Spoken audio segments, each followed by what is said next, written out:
त्याचं सुख जर का पाहायचं असेल तर हिची इच्छा प्रथम आपल्या सखीचं लग्न. आता हिच्या इच्छेसाठी मी हिच्या सखी समवेत लग्न करू. हो माझं झालंय त्याचं काय? लग्न म्हणून काय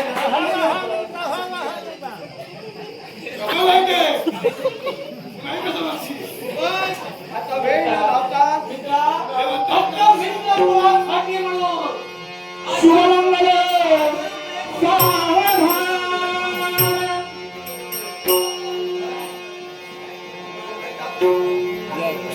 शुभमंगल सावधान.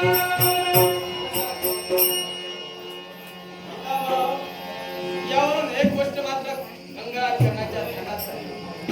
शेवट जर असा गोड होत असेल तर जरूर वादविवाद करावे. मंगल देव